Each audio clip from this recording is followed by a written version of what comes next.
বান্দা আমি আল্লাহ তোদেরকে কত সুন্দর করে বানালাম, তোদের জন্য আমি আল্লাহ বিভিন্ন রকম খাদ্য দিলাম, এক একটা খাদ্যে এক এক রকম টেস্ট গুণগান দিলাম।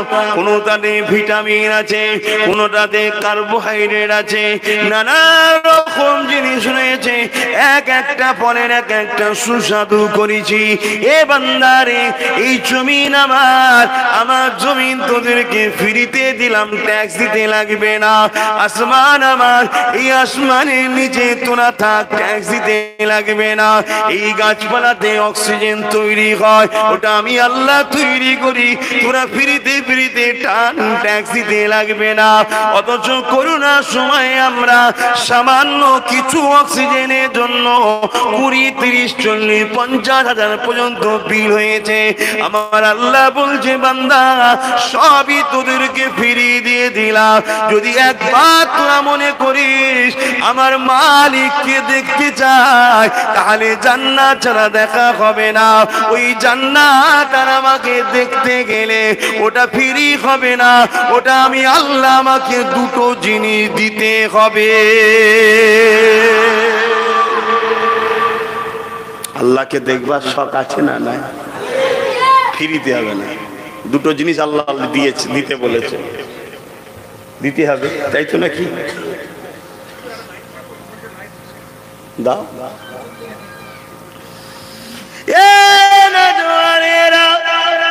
আমি বান্দা আল্লাহকে জিজ্ঞাসা করি, ও আমার আল্লাহ কি জিনিস আপনি চান?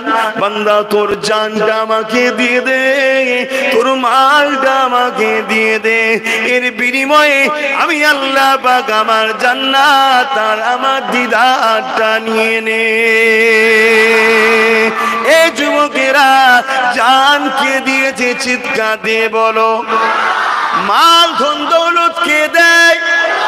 তাহলে আবার আল্লাহ বলছে কেন আমাকে দে? আল্লাহ তোমার জানের মুখাপেক্ষী নয় গো, আল্লাহ মালেরও মুখাপেক্ষী নয় গো। আল্লাহুস সামাদ, আল্লাহ পাক তো কোনো কিছুর মুখাপেক্ষী নয়। তাহলে তোমার ধন দৌলত তো আল্লাহই দিল, আবার আল্লাহ বলছে আমাকে দে, আমাকে দিয়া কর। মায়ের পিছনে যখন খরচ করবি, পের পিছনে যখন খরচ করবি, ওটা আমি আল্লাহ আমাকে দেওয়া হবে।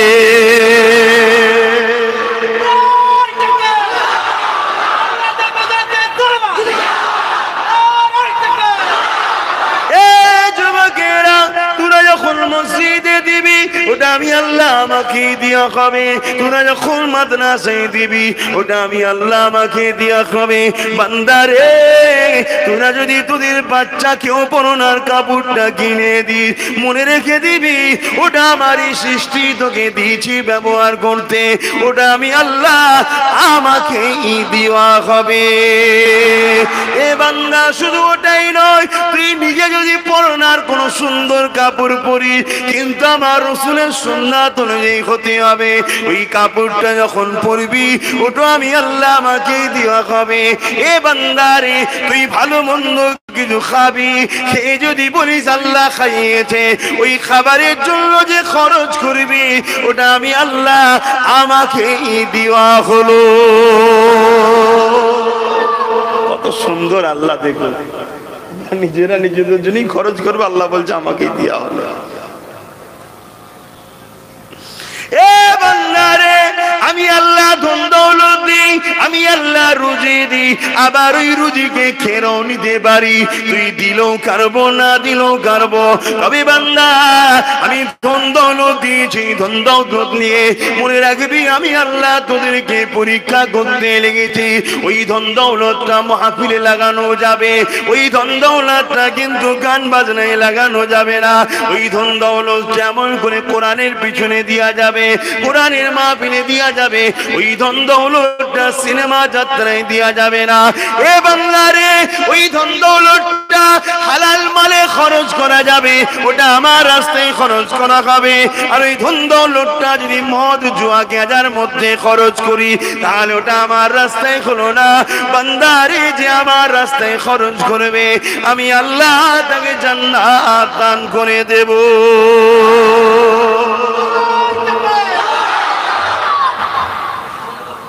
বাবা এই লাইট বানছে বাঁধিক, আমাকে দেখেন একটু, আবার কবে আসবো একটু দেখেন, খারাপ লাগছে দেখতে?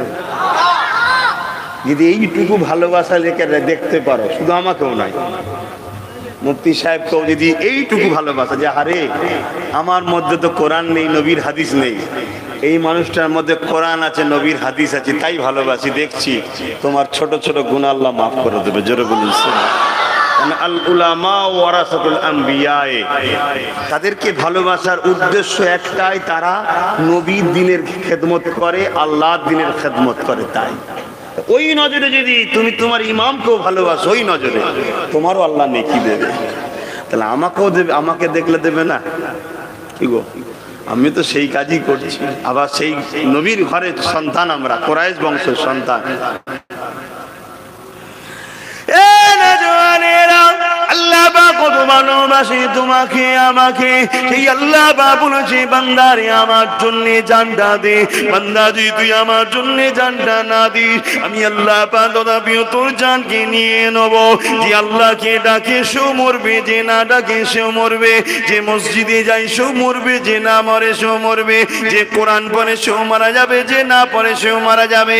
যে আল্লাহকে মানে সেও মারা যাবে, যে না মানে তাকেও মারা যাবে। আল্লাহ কিন্তু উভয়কে খাবে, যে মানে তাকেও খাবে, যে মানে না তাকেও খাবে। দুনিয়ার জিন্দেগিটা এখন আসল জিন্দেগি নয়। কবরের জমিনে যখন শুইয়ে দেওয়া হবে বা কোনো জায়গায় থেকে আপনার মৃত্যু হবে, মনে রেখে একটা ময়দানে কিন্তু সবাইকে উঠানো হবে। যেটা বিচারের দিন, মাশরের দিন, ওই দিন আমি আপনি দাঁড়িয়ে থাকবো, আল্লাহ পাকের দিকে, আজিমের দিকে তাকিয়ে তাকিয়ে থাকবো। ওই দিনটা হলো আসল দিয়ে বিচারের দিন। ওই দিনে যদি তুমি আমি ডান হাতে আমলনামা পেয়ে জান্নাতে যেতে পারি, তবেই তুমি আমি কামিয়াবি।